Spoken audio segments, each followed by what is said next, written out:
Bonjour à tous, bienvenue pour cette édition d'FMC TV, l'essentiel de l'actualité dans l'Oise. C'est parti pour le sommaire en images. Journée morte des avocats et magistrats au tribunal de grande instance de Senlis pour dénoncer la suppression d'un poste de juge d'instruction. Fusillade près du lycée Charles de Gaulle de la Croix-Saint-Ouen. Aucune victime n'est à déplorer. Micro-trottoir à Creil sur le projet d'éco-port fluvial. La cueillette des jonquilles menacée dans les forêts de l'Oise. Et puis enfin, journée de découverte du pilotage sur l'aérodrome du Plessis-Belleville.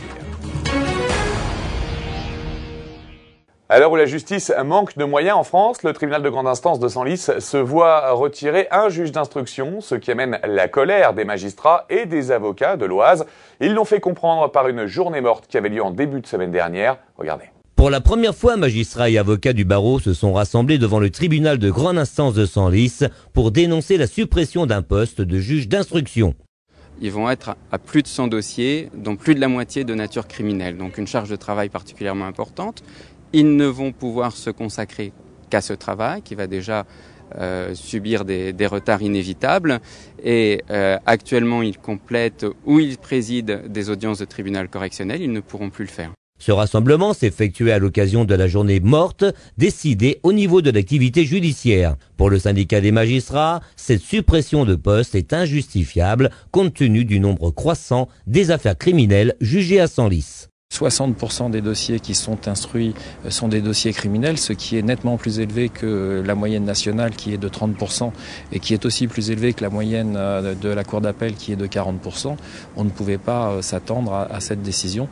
Ceci étant, il est vrai que le poste de juge d'instruction était vacant, il était pourvu par un juge placé, mais ça a été une surprise. Cette décision a été annoncée dans une circulaire qui deviendra effective le 20 avril prochain. Elle intervient dans le cadre de la réorganisation annuelle des postes de juge d'instruction.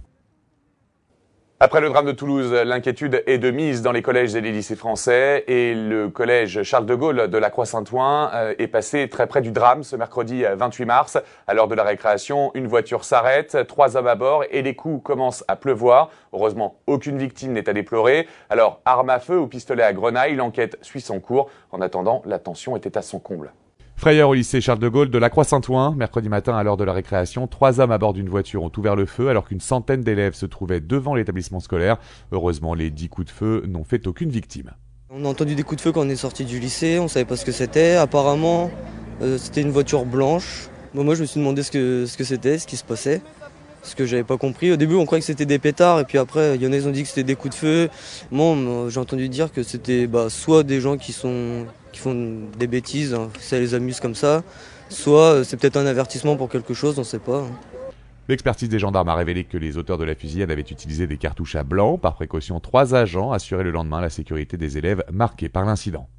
C'est avec les coups de feu et avoir vu le garçon dans la voiture, ça m'a fait un peu peur en fait, avec tout ce qu'on entend aujourd'hui. On pense pas qu'il peut se passer des choses comme ça au lycée en fait. Le parquet de Compiègne a annoncé l'ouverture d'une enquête pour violence volontaire avec armes et en réunion afin de faire toute la lumière sur cette fusillade. En 2017, la ville de Creil devrait se voir dotée d'un éco-port fluvial avec également de nombreux logements qui l'accompagneront. Alors pour certains, cet investissement est indispensable. Pour d'autres, on aurait pu attendre. D'autres priorités étaient également à l'ordre du jour. Mais vous, qu'en pensez-vous? Nous avons laissé traîner notre micro. On écoute vos réactions. Avec un port comme ça, avec le soleil, ce beau temps, ça peut que approcher le tourisme, quoi. Si, ça a l'air joli. Ça peut être sympa. Je pense que ça pourrait, en tout cas avec ce qu'il y a, oui, redonner un petit côté neuf à Creil, quoi, oui. Quand je vois avec mes amis de la région parisienne, ils connaissent pas trop en fait. Ils savent que Creil c'est une grosse agglomération, mais touristique, non, je pense pas. Pas encore. Peut-être que le port de Plaisance, ça va changer. TGV aussi, peut-être. Hein. Certainement même. Il y a les activités, etc. de ville touristique. Non, je vois pas Creil ville touristique. Absolument pas. Si effectivement le projet prend forme, ça pourrait. Et ce serait bien pour la ville de Creil, ça changerait un petit peu. Parce que on est habitué à entendre parler de Creil seulement à la télé quand il y a des problèmes, on va dire, de sécurité. Donc c'est vrai que là, ce serait quand même un plus. Non, à l'heure actuelle, par rapport au budget de Creil, c'est impossible, quoi. Non, moi j'y crois pas. Peut-être par là, on va dire 2020, mais pas maintenant. S'il y a des gens de l'extérieur qui viennent, oui. Mais si c'est que Creil, non, je pense que ça pourrait marcher, mais tout doucement. Ah oui, ça peut que je pense que ça ne peut être que positif pour la ville de Creil. Hein.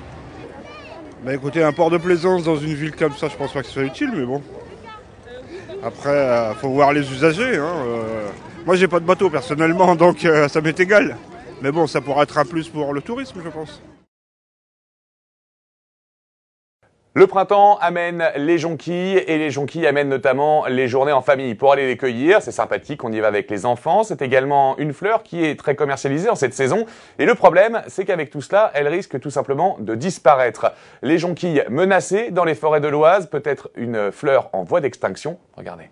Dans les forêts de l'Oise, la jonquille sauvage, également appelée narcisse jaune, se trouve menacée par une cueillette trop intensive des promeneurs. Victime de son succès, la fleur qui pousse de mars à mai peine à se reproduire. Celle-ci, en fait, va avoir deux types de reproduction. Donc une reproduction sexuée, donc grâce en fait à une formation de graines qui va se déposer sur le sol et donc fleurir, ou grâce en fait à son bulbe. Or, si elle se reproduit par son bulbe, en fait, ça va faire, si vous voulez, des clones. Donc en fait, on va avoir énormément de jonquilles, mais énormément de jonquilles qui se ressemblent. Ces jonquilles vont tous mourir à terme, étant donné qu'elles n'ont plus de variabilité génétique. Pour l'heure, la cueillette non lucrative de cette espèce menacée, mais pas encore protégée, reste tolérée par les gardes forestiers. Les cueillettes raisonnables sont tolérées, c'est-à-dire pas plus d'un bouquet par personne. Il ne faut pas que l'intensité de ces cueillettes compromette la pérennité de l'espèce, en fait. Il n'y a pas de législation sensu stricto qui cadre ce taux de prélèvement.